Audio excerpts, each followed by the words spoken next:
नाही, आज मी ज्यांना भेटलो ते अतिशय प्ले स्कूल कियांच्या वयाचे होते, त्यामुळे त्यांच्याशी त्यांना आजचं राजकारण पण कळणार नाही आणि आजचं जे भीषण राजकारण आहे ते पण मी समजू नाही शकणार.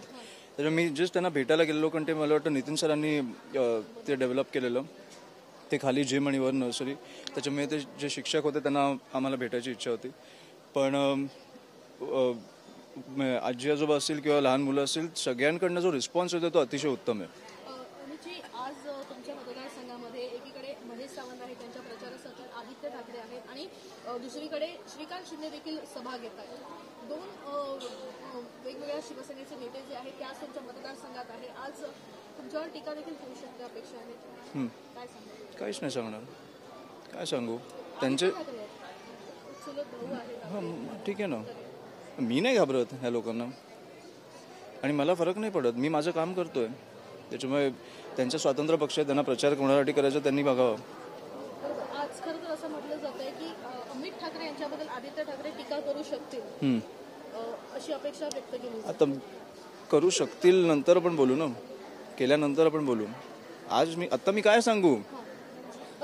दुसरं एक अशी बाब आहे की माहीम मच्छीमार कॉलनीमधील काही महिला सुद्धा सरवणकर यांच्यावर नाराज झाल्या असल्याचं दिसून आलं. त्यांचं म्हणणं आहे बचत गटाचे स्टॉल जे आहेत ते महिला बचत गटाचे स्टॉल आहेत, तिकडे मी पण गेलेलो. मला वाटतं साहेबांना पण जायचं होतं. तिकडे अतिशय उत्तम प्रकारे तिकडे महिलांच्या हाताला रोजगार आहे, प्लस ते जे प्रकारचं जेवण बनवतात ते अतिशय उत्तम असतं.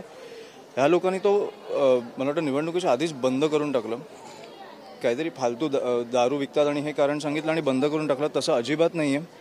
त्या महिलांच्या हाताला काम होतं, त्यांना आनंद व्हायचा. ते ज्या प्रकारचं जेवण बनवायचे ते बनवून लोकांचं पोट भरायला त्यांना एक आनंद होता.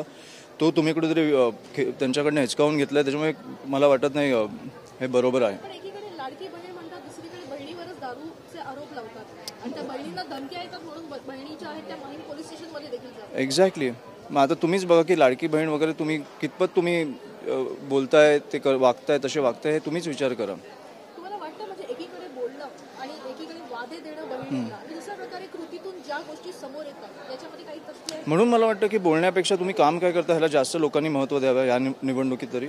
कारण शेवटी ते लोकांसाठी जे करतोय ते शब्द तुम्हाला काय बेनिफिट देत नाहीत. काम जे तुमच्यासाठी होतं ते तुमच्या फायद्याचं आहे आणि ते तुम्हाला कुठेतरी भविष्यात उपयोगी ठरणार आहे. प्रत्यक्षात महिला सेंट्रिक वोटिंग होते किंवा महिलांना आकर्षण करण्यासाठी अशा प्रकारे योजना आणून एक भूलथापा करण्याचा प्रयत्न होतो असं नाही? मला फक्त त्यांच्याकडनं लिहून पाहिजे हे किती वेळ चालू राहणार.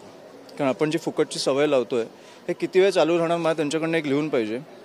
कारण एक फुकटची सवय लागल्यानंतर समजा उद्या सरकार नाही आलं आणि ते फुकटचे पैसे थांबले तर मग त्या महिलांचं काय होईल किंवा त्यांच्या भविष्याचं काय होईल ह्याची गॅरंटी कोण देणार आहे?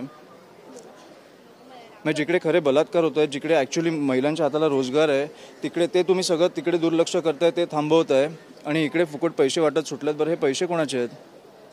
स्वतःच्या घरचे आहेत, सर्वसामान्यांचे लोकांच्या टॅक्सेसमधनं तुम्ही हे करताय. हे किती वेळ चालू राहणार आहे मला फक्त जाणून घ्यायचं आणि ते लिहून त्यांनी द्यावं ना. एकीकडे 1500 रुपये देतात, दुसरीकडे आश्वासन देतात 2100 देणार आणि नाही, ते मला वाटतं 3000 रुपये देणार. नाही, ते मला वाटतं की ह्याला भूमिका बदलणं बोलतात.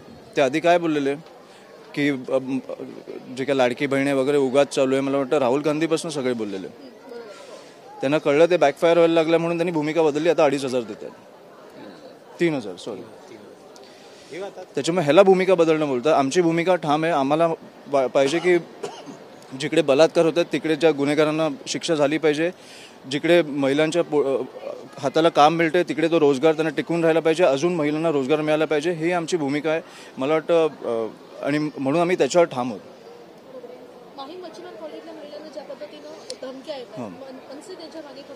त्या धमक्या येतात म्हणून मी तिकडे एक फेरी मारणार आहे. त्यांचा मुलगा, त्यांचा नातू, त्यांचा भाऊ म्हणून मी तिकडे जाणार आहे. त्यांच्यावर कुठच्याही प्रकारचं कुठचंही संकट येणार नाही ह्याची काळजी मी घेतो.